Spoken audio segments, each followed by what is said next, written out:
Hey, everybody. Welcome to this episode of the B2B Revenue Leadership Podcast.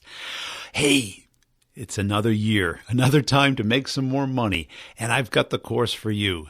Start the conversation, get the meeting will help your team, both business development, sales development, get into those new cold accounts, whether that function is under marketing or sales. I'll help you with that by starting organic, natural conversations, not pitching. Have people open up with you, build up a connection with them, understand your total addressable market, prioritize it, and put in a system that scales, that's predictable, that works the way you want it to work instead of the old school pitch. Believe me, I've sat through so many of these cold calling seminars, courses, books, and I've been doing it for 30 years, and it's evolved. And what I'm doing today is what's working in today's world. It works naturally, and people are just loving it, getting meetings, closing deals, and doing it without the rejection that is typically there in sales. So check it out at b2brevenue.com under the training tab. You can schedule a call with me. We can talk it over. I'll explain how it works and how we can work together on it. You can buy it per student, or I'll customize it for your particular product and team and coach you through that process. Also, if you're a sales leader and you want predictability, you want direction, momentum, and control with your deals, you can sign up for that course as well. Same type of model. A year-long access to it. It's content, community, and coaching, all included at b2brevenue.com. You can get my free ebook there on how companies make product selections. That's all free. Let's get into the interview, but I want to make sure you're checking out my partners. They're in the show notes. This week, it's Pipedrive and CoVideo. Pipedrive is the new CRM. It's been out for 5 years. I've been using it forever. I love that. It's connected up with your email, your calendar, and now they have team capabilities. CoVideo is the video email system. It's beautiful. It's wonderful. It's the way to break into new accounts. It's so much more engaging than text. Check them out. Also, make sure you're checking me out on LinkedIn, Brian G. Burns on LinkedIn. Let's get into the interview. I'll sum it up at the end. Hey, David, thanks for joining us today. As a way of getting started, tell us about yourself. Well, my name is David. We've established that, right? So we're halfway there. We're halfway, yeah. The other half is Baker. So I do three things for a living. I consult with small entrepreneurial professional service firms. I speak and I write. And I live in Nashville, Tennessee. I was born in the U.S., but didn't come back to live here till I was 18. Lived with a little tribe of Mayan Indians in the highlands of Guatemala for all those years, came back in the midst of a lot of culture shock, went through all kinds of grad schooling, decided that wasn't for me, and then launched this enterprise. So that's kind of in a nutshell what I do. I'm really grateful for the life I have. I get to meet all kinds of really interesting people all the time. Well, what is it about Nashville? There seems to be a high concentration of authors and kind of experts, kind of authorities. And yeah, it's because of the creative outlook of the town. And I think that's driven from music, even though it's much broader than music.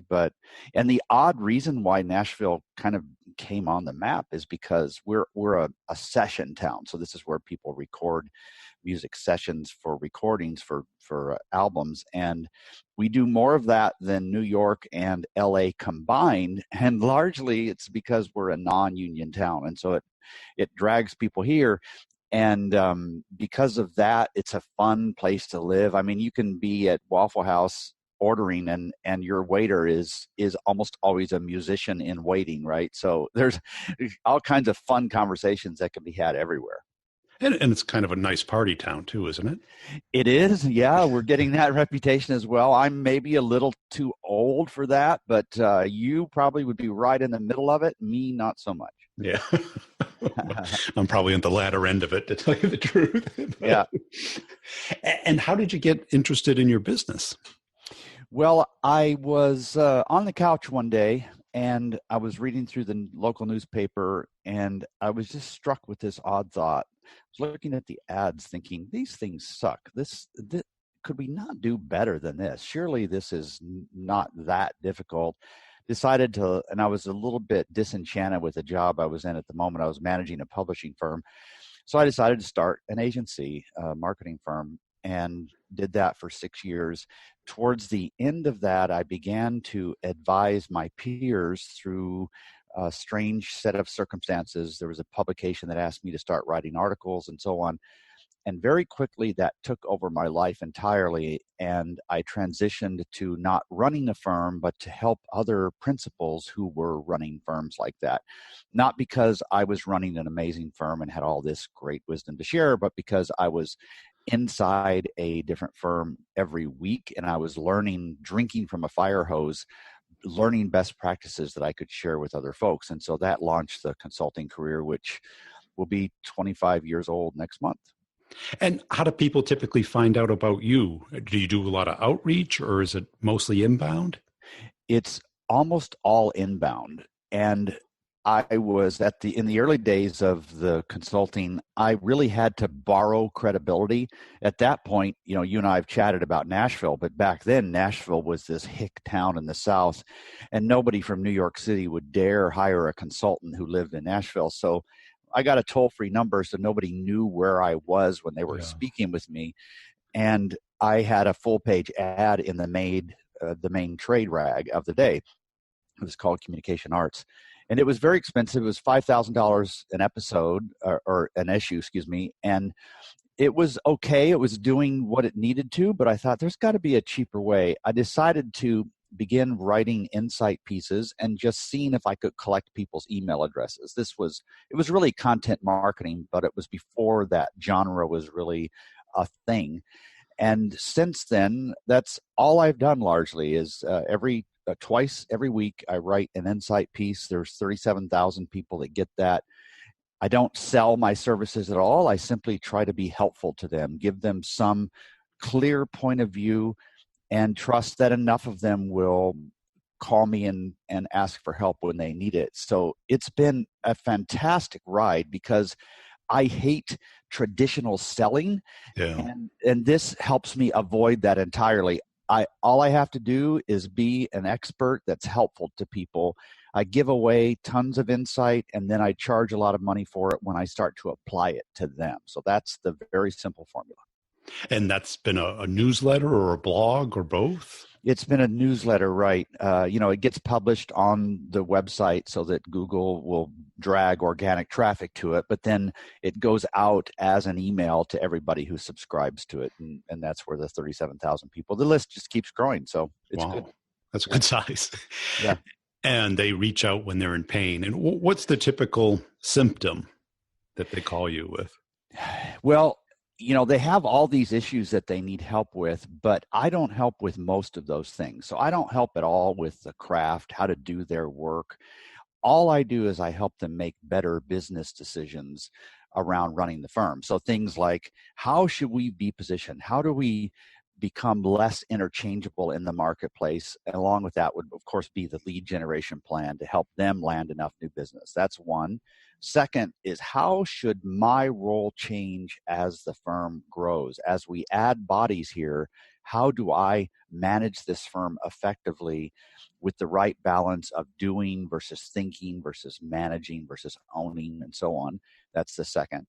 The third would be really around financial metrics. So what performance should we be aiming for as a firm?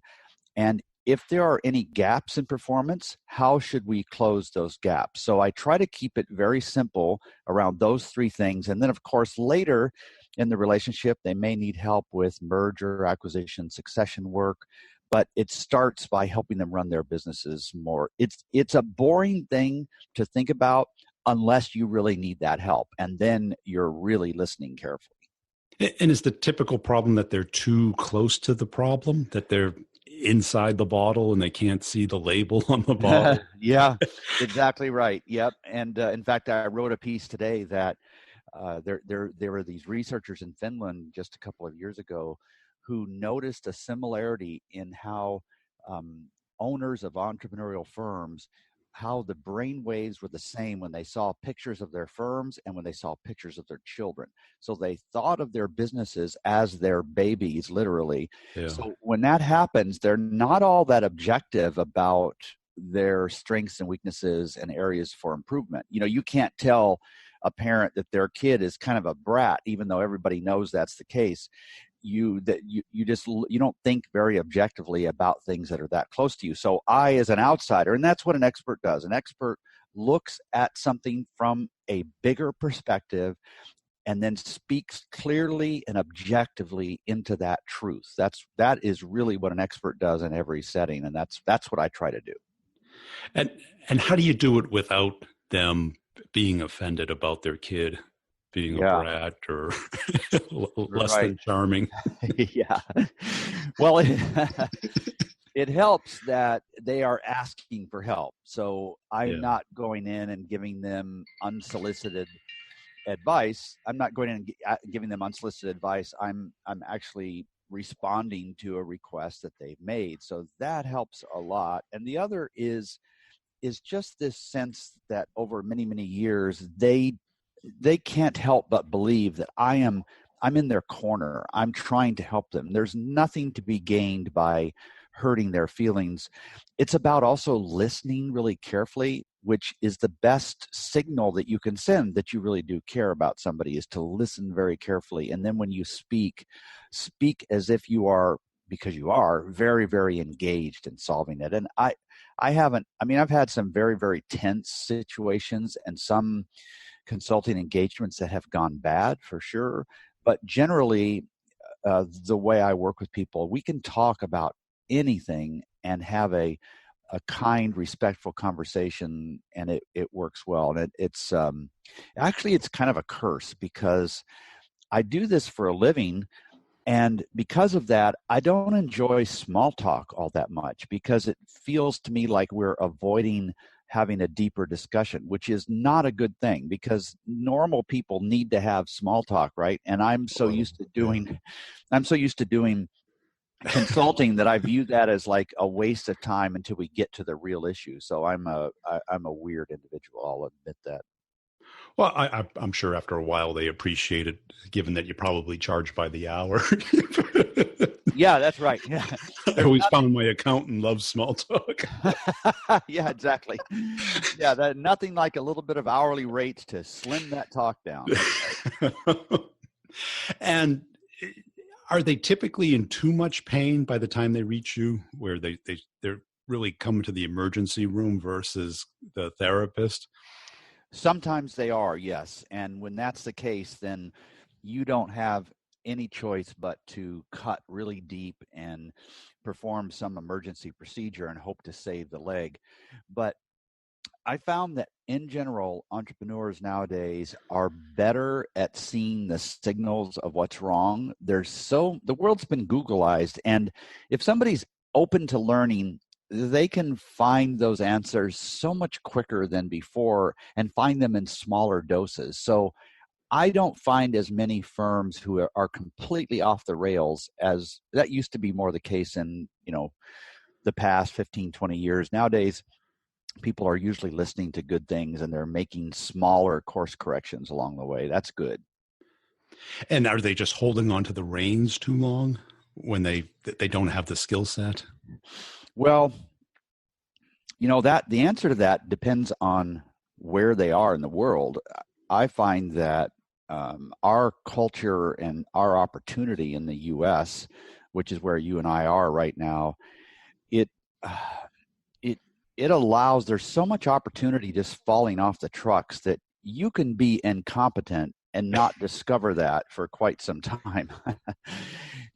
That's not the case in other parts of the world where incompetence is going to surface immediately. In the US, you can get by with incompetence for quite a while before you even discover it, because there's so much opportunity. You can make so many mistakes and it won't necessarily kill you. I don't think that's a good thing, but it does make for some really sloppy businesses. Even the ones who start businesses, I'm not sure all of them should, right? They feel like, oh my God, I love I love riding bikes and I hate my job. Why don't I start a business that sells bikes? And so I talk about it with my friends and peers, and they all pat me on the back and say, "Oh man, follow your dream. Riches will come if you just follow your heart," which is just bullshit. It just doesn't happen. Sometimes it does, but there isn't any connection there. The fact that you love riding bicycles has no connection with running a firm, running a business that sells bicycles. And so in the US, we have these strange notions of entrepreneurship. And what I'm trying to do is to help people treat entrepreneurship as a really important discipline that needs to be done in a specific way. That's it, because most are accidental. Yes, exactly. All of us, right? I mean, I don't know your story, but I'll bet it was a bit accidental, just like mine was. We started it and then we discovered, oh, this is pretty, I figured it out slowly over time, but the start was often accidental. Yeah, we become good at something, probably good enough to be a 1099, which is right. Not working for somebody, a contractor of some kind. Right. And it might be a side hustle at the beginning, and then we make the leap. We have enough savings, then we hire a buddy or a relative, even worse. Yeah. And it tends to grow until like either a recession hits or it gets outside of our ability or discipline. Yeah, and it's easy to borrow money along the way as well. So certainly in this economy, yeah, and so the signals that the business is in trouble can be ignored by simply borrowing money or using credit cards. So that's all to say that was sort of my point, that it's pretty easy to start a business. It's a little harder to run a business successfully nowadays. Now, what would you say your superpower is? I got a sense when you said that you like to get right to the point, that you can separate like emotion from logic. Am I reading too much into you, or? No, I think that's accurate. I would, I'm not a very good judge of my superpower, but what other people tell me is that I can get right to the heart of the issue quickly and clearly and help people sort through that. So that the fog lifts and we come up with solutions pretty quickly. I do think that's my superpower. I the flip side of that is that I'm generally impatient, and I've started to understand that about myself and how that can hinder my relationships and my work life. So the superpower is always, if it's overused, is always your biggest weakness as well. And so that's I guess two sides of the same coin. And how about as far as in the business itself, out of like those three things that you characterized, which one of those do you think is really your top thing? Well, there are not many people doing the business metrics, and in fact most of the ones that this industry follows, there are 55,000 firms. I'm the one that developed those, and I actually license that IP, so that's where I'm most unique, but it's not where I most enjoy the work. Where I most enjoy it is really the positioning, helping people sort through exactly what they can and should own in the marketplace, as opposed to outsource or just be a generalist firm that makes promises about doing everything. They're trying to be everything to everybody, and because of that, they're so easily replaceable, or they're trying to compete based on price or speed or something like that rather than expertise. And what's the sweet spot as far as companies' client size, where it's not too big and not too small? Well, I do work with some sole practitioners who don't have any employees, which is what I am, all the way up to 60, 70 people. That's sort of the sweet spot. And they all need to be working in the professional services space. Of course, most of my clients are in the marketing space, but I also work with consulting firms and engineers and architects, but generally in the marketing space, 60 people or lower. And that space is a pretty dynamic space. It is, yep. Dynamic is an interesting word. Yeah, we could pull that word apart, right? Yeah, where they, a lot of them, and it's natural, right? Because they're mostly artisans. Yes, right. And they got no training in running the business. Yeah. They got training in the art, and they're artisans, they're craftspeople, like you said, and they're almost failed at the primary thing where they went to school because they discovered, oh, I can't really make money just by doing this, and a lot of people are going to buy it.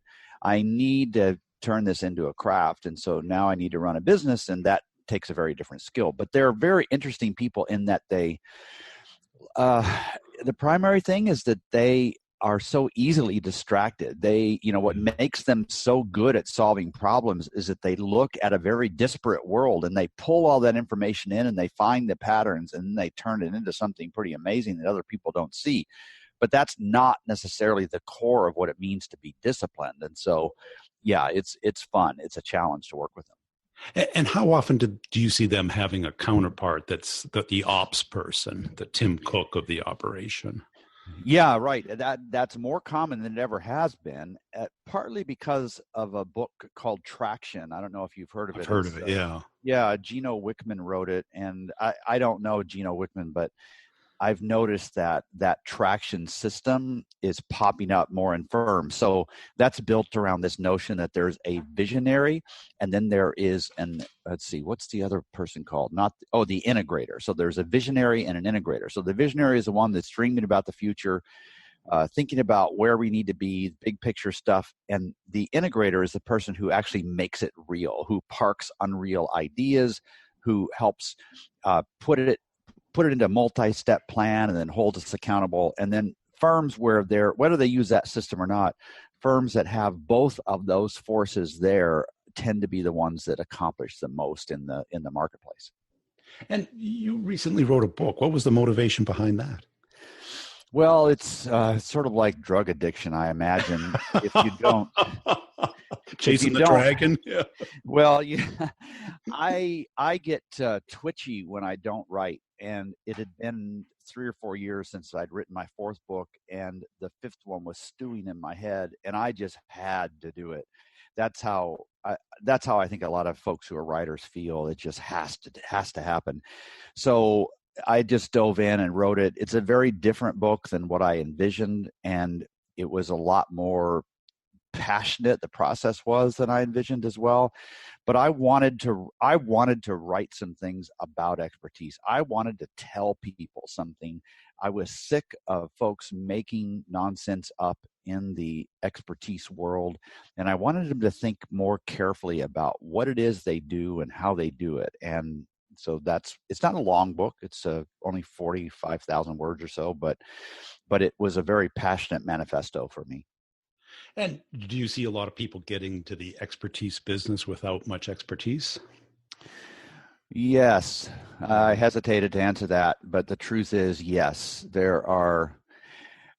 It's just discouraging to me to see who folks are listening to.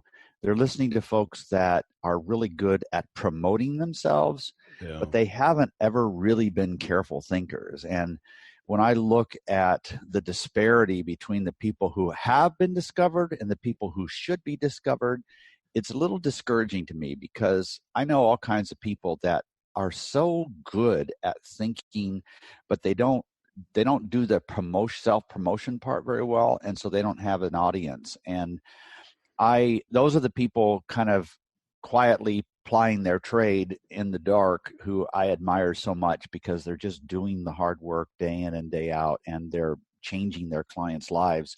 But they're not the famous ones. They're not the ones that write New York Times best-selling books that really should have been articles, because they're so thin in terms of thinking. That's it. Because there's a lot, what I call there's the platform and then there's the performance.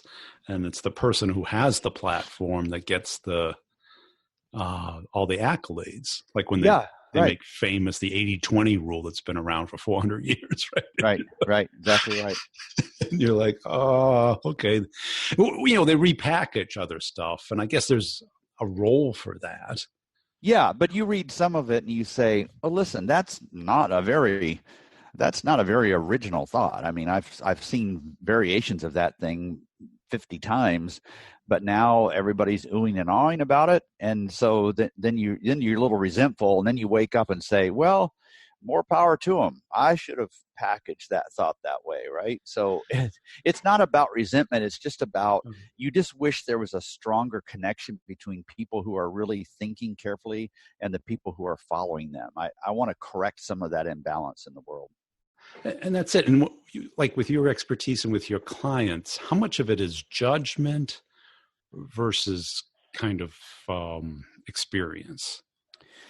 Well, it's sort of like being slightly out in front of your skis all the time, but just a little bit. So you have to be advising your clients in whatever space you're in based on things you know, because you've seen them, you've seen those truths many, many times, but you're also constantly learning. So you don't go into a situation knowing all the answers. You don't go into a situation knowing nothing. There's some mix there. The way I would like to think of it is this. So an expert goes into a situation, they're not likely to see hardly anything new that they've never seen before. Every once in a while, they'll see something new. But what they will see is a very unique combination of all the different kinds of dysfunction that they've seen in many other places. And that presents a unique challenge, how to solve the combination of 14, 7, 48, and 111. Those particular forms of dysfunction. How do I solve those things? It keeps you interesting and it keeps you interested as well. But you have to always be learning in every situation. If I'm with a new client for like a 2-day sprint, I'll typically write down 3 or 4 new realizations over those 2 days, and I'll try to turn those into insight pieces where I just see something a little differently than I have before. Like, wow, that is interesting. Like, it's not that revolutionary, but it's something that is a new way of thinking. It just keeps my mind alive and active and just, I don't know, growing, I guess. And I think what I've called it is my bullshit factor. I always felt I had, after years of experience, being able to go into an account and determine what was real versus what was smoke. Right. Yeah. Well, how did you do that? How was it? Just a sense that you developed and learned to trust? I think it was a sense, but I could tell when I was talking to people, were they selling me, or what was causing this? Things just didn't jive. Right. And if you ignored your sense, it would almost always bite you, right? It made you nervous because it's just a sense you have. You can't really prove it, but if you follow your sense regularly, most of the time you're going to be right, and you owe it to yourself to do that. And that's it, because I'd have like my manager with me, and we'd be out in the parking lot after the call. He'd be all excited, and I'd be like, I don't think they're going to do anything. Yeah, right. Yeah, especially in a sales situation, right? Right, because, I'm not getting paid to do it unless they buy something. Right. Yeah. So, that's interesting. Unlike, an hourly rate, you're at risk until they actually do something, and they kind of want to play you to help them out to see if it may be the right thing, or they're just bored or lonely. And that's part of what I think an expert has to do, is to help the prospect get inside their head.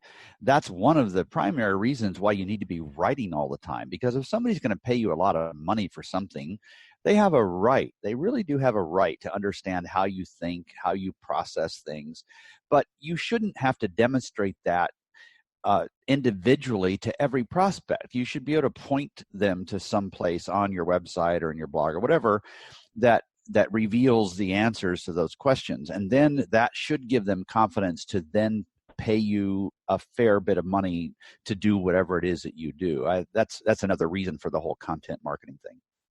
And tell us more about the book. What would people get out of it if they invested in reading it? And where do they get it? So it's on Amazon, of course. It's called The Business of Expertise, or you can learn more about it at expertise.is. It's fairly expensive, but it's really not about the money. It's really about the time. I want people to, if they've spent 4 or 5 hours reading it, I want them to feel like that was a really good investment of their time. What they're going to get is a framework for positioning their own expertise so that they are not as interchangeable in the marketplace. If they do that right, they'll be able to command more money which should yield all kinds of other things. And then it talks about the positioning mistakes that you make before and after, how to present yourself as an expert, how to notice more patterns, how all that ties together. So it's a little handbook. And if you are the kind of person that highlights or underlines things, you'll have your highlighter out 200 times and you'll want to keep reading it. It's very dense in the sense that I've tried not to waste any words. I've tried to bury a lot of nuggets in there. So I hope it's helpful to folks. If there's anybody listening that doesn't have the money to buy the book and they need it, just send me a note and I'll be happy to give it to them for free. It's really not about the money for me. And how do they contact you? Me at davidcbaker.com.